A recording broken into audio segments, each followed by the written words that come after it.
Bismillah nga chaîne ka bi amna kuma kewale mi na kelen ga jembela bobi ni chamamba don togo mina no yi porta-poti amna kuma oka nga ba kuma me mo chamanda nga ko yere tianere mino fuyi video konnana nga video konnana bana munum se ga sura konnana ibaye chamante kuma oka ni video ina ibina don bana munu no lu se ga soro bara in konnana wala sa e ga se go bela jenen do e ga video na je fokata fa bana mina bela jenen nyafuyi fokata fa bana iba fo nyafuyi chogomina porta-poti togodo ni tobukana na be wele toilette portable kewale dodo ni akelno ka jembela bobi en fleur minani avec Dubai de kachaya kusebe nga Dubai doronte yoro chamana beke me yoro mina fanga ga boku sebe o Dubai o de son chamba fo Dubai porta-poti mais porta-poti yere kabini kumajan kewale dodo abeke nga fanga bunyara wakati laba ndila mais areka la nyini togon yere ga la nyini kunte kewale munu be ka konnana porta-poti na mawule toilette portable avec komi bamananga na nyingene do nyingemi ni kulonge o senfe walma politique kulonge o walma kulonge werew absega jamala je fen ni ba don ni sebe muni ube nyingen luwe do fana ba san reka bloga baton konnana walma ka takana yi ko campagne una akele ba fo iga nyingen konna be chugumina fen ni bo soro nyengono be ba konnana ibe magum nya nyingen konnana o mo kilo le fana be nya toilette portable in konnana ni amawule porta-poti o nyingen konnai o de kun donne no ko sebe asubiya ka cha iba fi nyabala jala chugumina nga wati laba ina mo do kele no ka adama dendo fana ke kubla nyengona en place la sonu ka nyigen konnai nyigemi ni okanga lui walma ka san kama go nyaw ka konnana ube adama dendo lui wono adama den obe bla o place la o de porta-poti nyere ko jubajui nga ika don afo abeke chugomina ateke kunfe iba fo nyafie chugomina atali ani mogo munu be sege ka uta ka baranke ateke kunfe a chamana ubake muso munu nu donne lo kusebe iba fo munu be barake radio soula mankenu misiu influenceurs munu be ke de sociaux sans fait ni mogo bela mogo chambula kodon ubake no le ka chaya mogo do de no Dubai munu anom wole sélectionneur ube o muso anu nu wele réseau ka soit réseaux sociaux fait ni ba do sigi soro sans fait akara YouTube akara TikTok akara Instagram akara Twitter ibe munu don o sigi soro sans fait même Facebook aussi ola nu iga fait on belaje ube muso anu sélectionneur o chuga de la ube joni ga transporter ga tagani fo Dubai ka joni ga hotel fembe ube ibla abe contrat signé contrat au signé mais contrat do il va soro a do be sara 30 000 euros do 15 000 euros donc yo falanga français fala taka million kononton ka se million tan shegima do refana ka chanoyi ni contrat signé ka ba ibu ka sagoyala fe nu yo fo ki go ke iboke ngai ba soro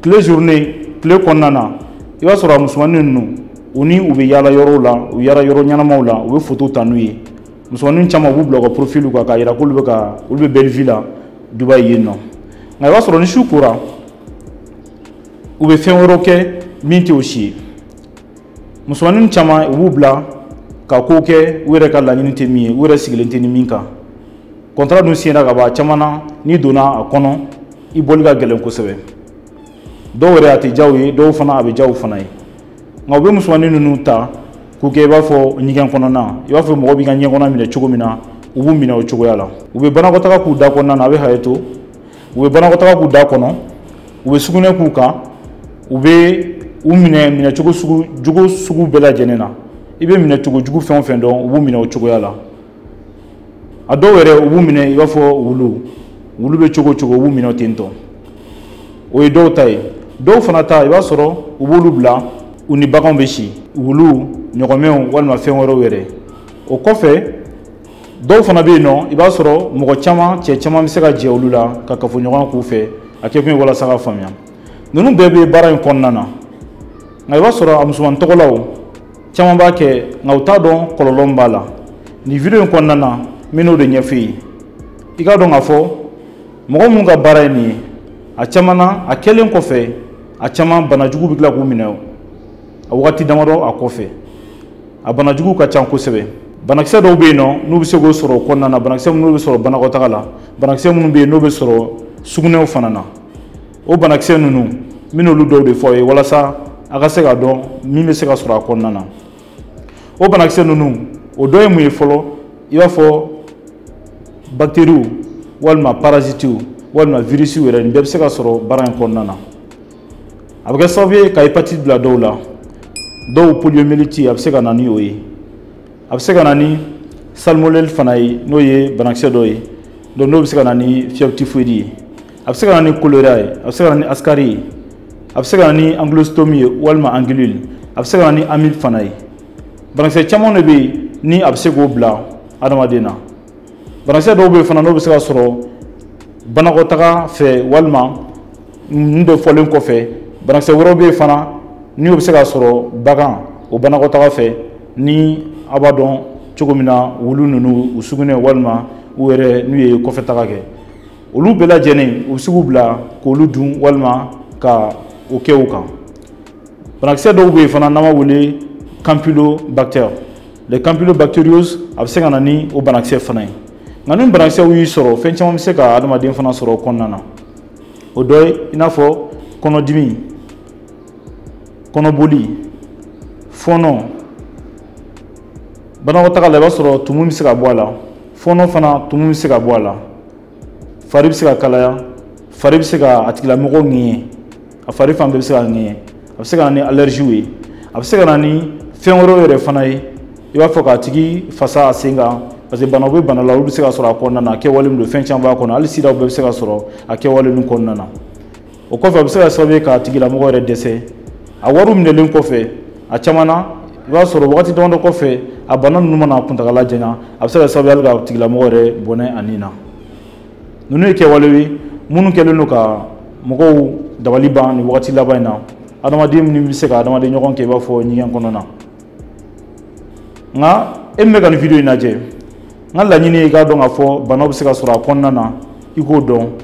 I k'a dɔn k'a fɔ n'i ye mɔgɔ min ka kɛwale don n'a sɔrɔ a tulo bɛ na a k'a dabila ka d'a kan a bɛ ka diɲɛlatigɛ de feere, a bɛ ka nin de feere, a bɛ se ka sa ka sababuya kɛ nin kɛwale in ye. Nka n'a ŋaniya mɔgɔ min fana kɔnɔ i kana kɛ ka d'a kan i ni bɛ se ka taga la. Foyi man di ka adamaden nin bɔ. I t'a dɔn k'a fɔ wari man di fo ni banajugu y'i minɛ ka wari tonen t'i kɔrɔ i se ka wari min kɛ k'i yɛrɛ furakɛ. O yɔrɔ la i b'a dɔn k'a fɔ nin o ka di ni wari ye. Adamaden nin foyi t'a bɔ. O kama cogo si e kana sɔn k'a fɔ k'i bɛ t'i ni falen wari la walima ka taga kɛwale dɔw kɛ walasa ka wari sɔrɔ. A tɛ nafa foyi ɲɛ i ye wagati kunkurunin ja de don i yɛrɛ b'a faamuya cogo min na. Nka ko janko tɛ. Ka d'a kan ni banajugu y'i minɛ o mɔgɔ tigilamɔgɔ kelen yɛrɛ bɛ tila k'i gɛn tuguni. Ka d'a kan o tɛ banabagatɔ ta. N'u ye ka mɔgɔ ta i b'a sɔrɔ a bɛɛ ye mɔgɔ ɲuman, a bɛɛ ye muso ɲuman, a bɛɛ ye muso ye fana mɔgɔ minnu ni o bɛ se ka mago ɲɛ diɲɛ kɔnɔna na. O kama e ka n'i yɛrɛ ka hɔrɔnya k'o bɔ i yɛrɛ kan ka taa nin kɛwale in kɛ. E mɔgɔ min b'a kalama nin cogoya de la a bɛ kɛ. N'i t'a kalama fana i k'a dɔn k'a fɔ nin cogoya de la fana a bɛ kɛ. Banaw bɛ sɔrɔ a kɔnɔna na. N b'a fɛ k'o de f'i ye video in kɔnɔna na. I b'a fɔ i y'a faamuya cogo min na. Ala ka hakili ɲuman d'an bɛɛ lajɛlen ma. Ala ka an bɛɛ kisi nin kɛwale jugu ninnu ma. Mɔgɔ minnu fana b'a kɛ Ala ka hakili ɲuman d'u fana ma. U ka nin kɛwale in dabila. U k'u ka hɔrɔnya u danbe u k'u miiri o la. U k'a dɔn k'a fɔ wari bɛ se ka sɔrɔ k'a sɔrɔ i ma nin si kɛ. Adamaden i bɛ kɛ waritigi ye k'a sɔrɔ i ma don kɛwale jugu da fɛ. A ɲɛɲini i k'a ɲɛdɔn dɔrɔn i bɛ sɔrɔ kɛ k'a sɔrɔ a ma se nin si ma. I k'an bɛn o la samedi natɔ.